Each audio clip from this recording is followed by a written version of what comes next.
Welcome to the future of real estate. Your chance to find out what's going on in real estate and the real estate market. This morning show is brought to you by the Ellis team at RE/MAX Realty Group. RE/MAX is award winner for most transactions in Florida. With the Ellis team at RE/MAX, it's a family affair. Always call the Ellis team, they'll handle you with care. Welcome to the future of real estate. I'm Brett Ellis of the Ellis team at RE/MAX Realty Group. I'm joined today by my mother and father, Sandy and Mike Ellis. If you haven't joined us before, you're in for a real treat. On this show, we talk about real estate issues affecting you. We offer tips and insight you won't get anywhere else. Later on in the show, we'll probably do it in a different segment. We'll bring you some of our featured properties of the week. It's kind of nice because you're going to get a taste of Southwest Florida and see what some of our properties have to offer. We try to pick some different, unique properties sometimes. They always tend to be great values and definitely worth paying attention to there. But in this segment, really want to focus in on some trends, some things that might affect you if you have an interest in real estate in Southwest Florida. The first thing is this week's News Press article that we wrote. Another great article. Yes, and this one's titled Inside the Numbers, and you see we've got it up on screen here. And we're going to take you inside the numbers a little bit. Now, we're doing our annual State of the Market report, which will be out in the next couple weeks. And kind of interesting. Mike, you want to take a guess how many properties in the MLS sold at or above full price? And don't cheat. Well, I'm not going to cheat at all. I think about in Fort Myers it's about 60%. In Cape Coral it was a little bit higher than that. And Lehigh Acres. No. That's not the question I asked. Full price. At or above full price. Not, see, you're cheating. And you got busted. Flat out busted. Okay. How many sold at or above full price? About half of them. No, I want a number. 48%. No, an actual number. Well, I don't know the I'm going to tell you the number. Sales. Tell me the number. A little over 17,000, like 17,800 sales. Now we're getting there. Now, give me a number. What's 48% of 17,000? You're going to be pretty close. Yeah. It's so about the actual 9,000. number is 8,051. Now, can you just put that in perspective? Over 8,000 sales were at full price or well above. I think if we'd asked anybody that question, now I had the ability to kind of get a peek at this, so I was able to. Once I got on the right place. I was able to cheat actually.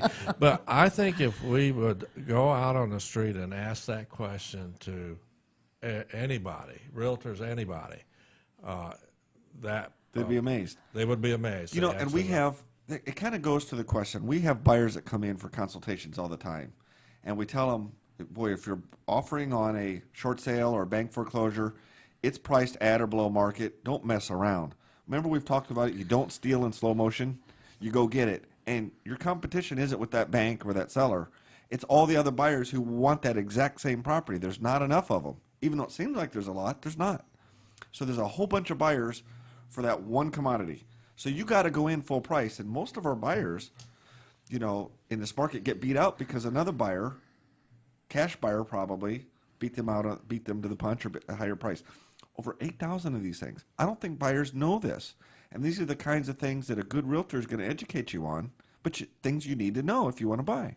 But those numbers seem to almost correlate with the number of distressed properties as well, right? Not really, because it's slightly under 50%, but the distressed properties, I know in December were about 63%. So I guess you could say there's a correlation, but it's not a one-to-one ratio. Not one-to-one, but it's actually propelled by that.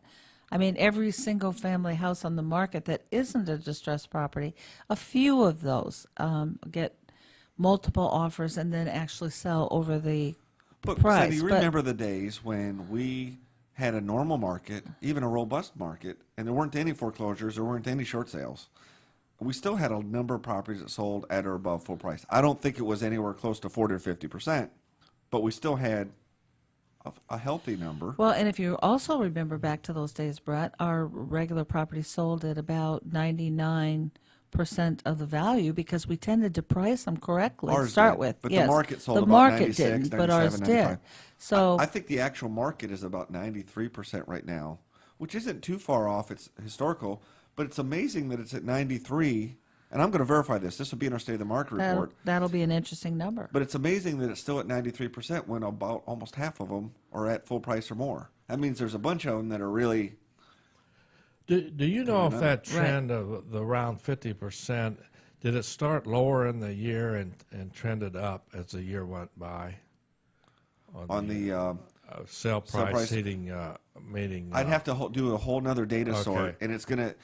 I could find that answer out, but it's going to take time away from me getting the State of the Market report done. I want to get that report done because it's just number crunching like crazy. So anyway, I want to go to, let's look at the distressed properties while we're on it. And I think we've got a chart we can throw up.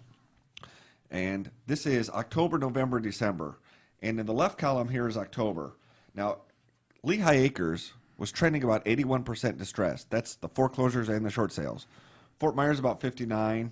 And Cape Coral about 67. But look what happens when you move over to November and December. Lehigh went from 81 to 78 down to 74.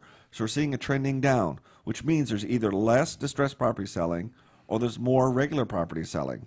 But that number's trending down. Same thing in the Cape. It's gone down about 4% in the Cape.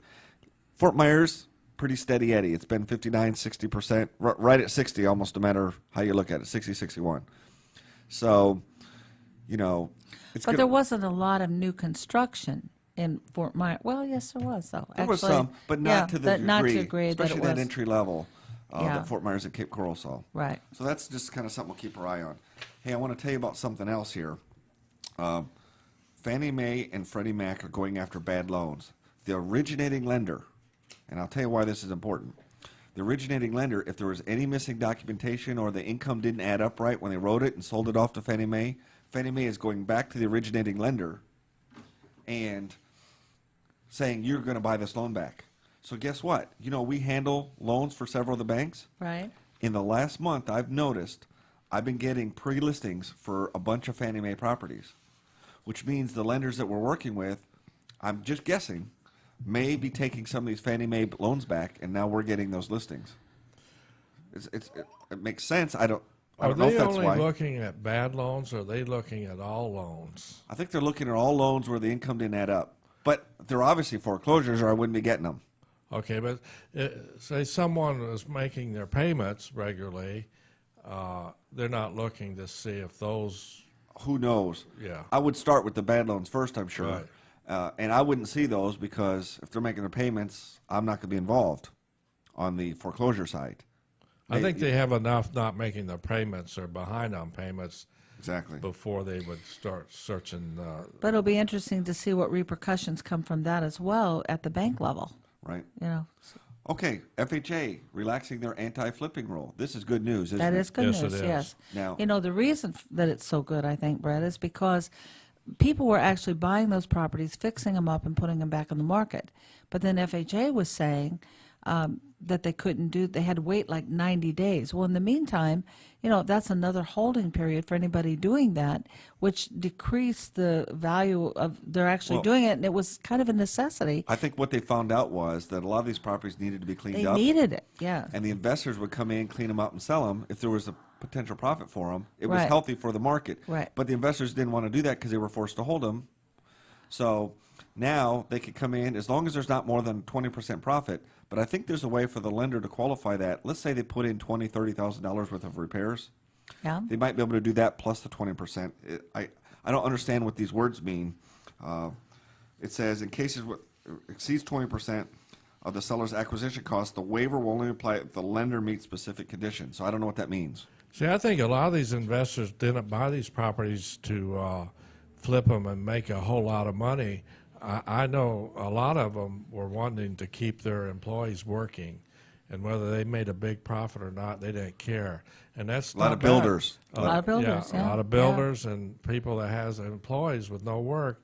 It gives them work, and that's noble of them if they can do that and provide work without taking a lot of Absolutely. Well, tell you what, we've got another segment to go. I want to get into where interest rates are heading and also bring you a taste of Southwest Florida, take you inside some of these homes and kind of share with you some of our featured properties that we think stand out for value, location, something unique about them. So stay tuned. We'll be right back.